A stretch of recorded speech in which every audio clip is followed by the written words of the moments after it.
So என்னோட name வந்து doctor Maila. ஒரு 12 இயர்ஸ் காலேஜில் ப்ரொஃபஸர் கம் ஹெச்ஓடி. அண்ட் வீட்டில் யாரும் பிஸ்னஸ் பீப்புளெலாம் கிடையாது, எல்லாம் கவர்மெண்ட் அஃபீஷியல் தான். ஒரு 4.5 இயர்ஸ் பேக் இந்த பிஸ்னஸ்குள்ளே வந்தேன். பிஸ்னஸ்க்காகவே 12 இயர்ஸ் ப்ரொஃபஸர் ஜாபை ரிசைன் பண்ணேன். கவர்மெண்ட் இன்டர்வியூ அவாய்ட் பண்ணேன். ஸோ எதனால அப்படின்னு பார்த்தீங்கன்னா, இ-காமர்ஸ் வளரும் ஒரு செக்டர். ஸோ அதில் நம்ம இருக்கோம்.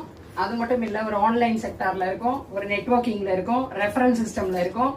இதெல்லாம் 75% அன்எம்ப்ளாய்மெண்ட்டை சால்வ் பண்ணக்கூடிய துறைகள். ஸோ இங்கே நான் ஜாயின் பண்றதால என்ன கிடைக்கும் அப்படின்னு பார்த்தா, ஆஸ் அ ப்ரொஃபஸரா நிறைய நாலேஜ் கொடுத்தேன் ஸ்டூடெண்ட்ஸுக்கு.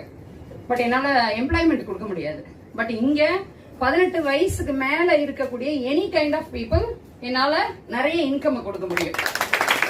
அதனால ஃபுல் டைமர் ஆனேன். ஸோ என்ன மாதிரி இங்க இருக்கிற அத்தனை பேரும் ஏன் ஆக்சிஸ் இந்தியாவை ஃபுல் டைமரா எடுத்துட்டு இருக்கோம்னு பாத்தீங்கன்னா, நிறைய பேர் வாழ்க்கையில விலக்கேற்றக்கூடிய பொசிஷன்ல இருக்கும். ஸோ இங்க எல்லா கேட்டகரி பீப்புளும் இருப்பீங்க. யங்ஸ்டர்ஸ் இருப்பீங்க, ஒரு நார்மல் வயதுடைய பீப்புள் இருப்பீங்க, பேரண்ட்ஸ் இருப்பீங்க, காலேஜ் ஸ்டூடெண்ட்ஸ் இருப்பீங்க, ஐடி துறை இருக்கலாம், போலீஸ் அபிஷியல்ஸ் இருக்கலாம். யார் இருந்தாலும் இத பத்தி நிறைய தெரிஞ்சுக்கோங்க. ஹால்குள்ள வந்துட்டீங்க அப்படின்னா ஆக்சிஸ் இந்தியாக்குள்ள ஜாயின் பண்ணி ஒரு பெரிய லெவல் ஒரு வைஸ் பிரசிடென்ட் ஆகிற வரைக்கும் போயாதீங்க.